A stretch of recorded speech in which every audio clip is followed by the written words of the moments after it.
La pandemia da Covid-19 purtroppo ha creato e sta creando tantissimi danni che ci porteremo dietro sicuramente per molto tempo. Ci sono però anche poche cose positive a causa di questa emergenza sanitaria. Una di queste è l'innegabile avanzamento tecnologico repentino che c'è stato a causa dell'impossibilità di incontrarsi di persona, quindi con videoconferenze e tanto altro che riguarda il mondo della tecnologia e di internet soprattutto, e c'è stata anche una novità per noi collezionisti e appassionati di orologi, ovvero gli Speedmaster in edizione limitata dedicati alle Olimpiadi di Tokyo 2020, che però, come naturalmente saprete, si sono tenute soltanto quest'anno nel 2021. Parliamo allora di queste edizioni limitate dell'Omega Speedmaster in questo nuovo video. Tra un attimo iniziamo.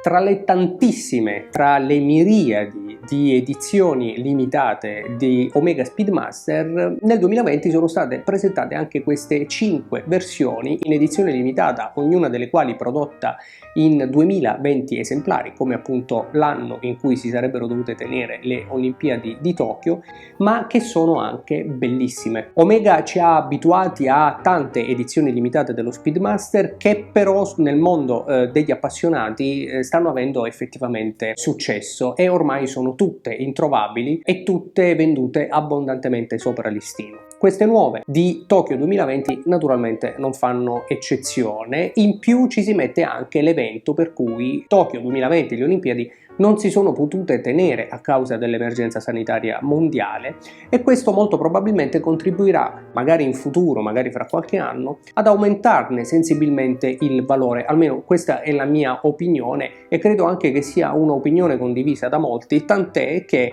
queste edizioni limitate di Tokyo 2020 sono ormai introvabili non soltanto al listino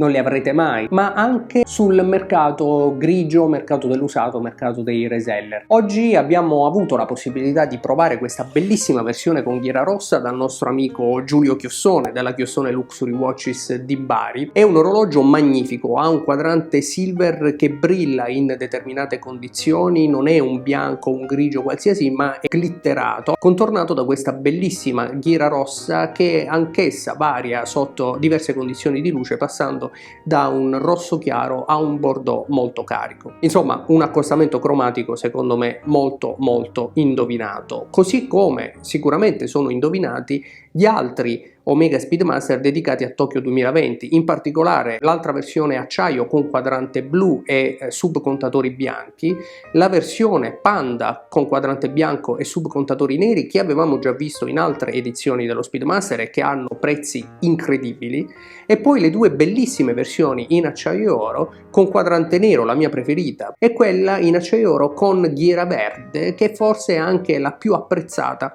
da tutti gli altri collezionisti,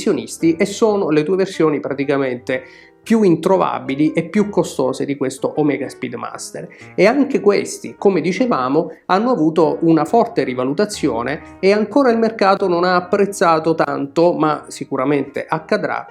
proprio lo stop che c'è stato alle Olimpiadi del 2020. Sono orologi, come dicevamo, ognuno prodotto in 2020 esemplari, con un prezzo di listino di circa 5.000 euro per le versioni acciaio e circa 7.000 euro per le versioni invece in acciaio e oro, ma sono già sovralistino, e infatti le versioni in acciaio si trovano a circa 8-9.000 euro, quella Panda si trova quasi a 15.000 euro, mentre quelle in acciaio oro, anch'esse sovralistino naturalmente, si trovano a circa il doppio. Ecco, questo a conferma che Omega non soltanto sta lavorando bene, non soltanto ha indovinato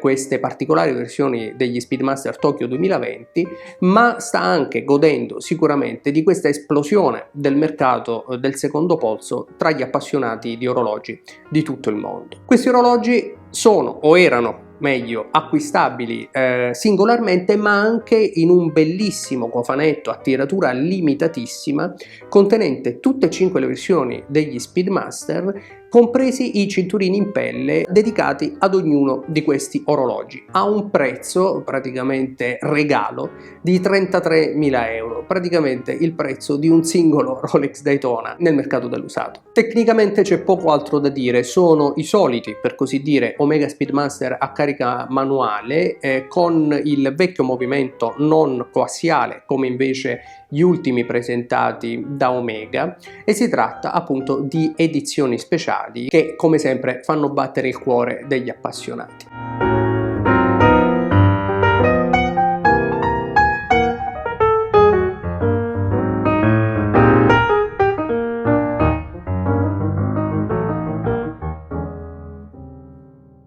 Ditemi cosa pensate di questo Ghiera Rossa, chiamiamolo così, ma anche delle altre edizioni degli Speedmaster e del successo che potrebbero avere anche alla luce di ciò che purtroppo è successo alle Olimpiadi di Tokyo 2020. Ditemelo nei commenti, ne parliamo insieme come sempre, non prima però di avervi ringraziati per essere stati anche in questo video. Se gli argomenti di cui parliamo sono di vostro interesse potete iscrivervi al canale, noi ci vediamo invece qui su Tok in una prossima puntata. Ciao!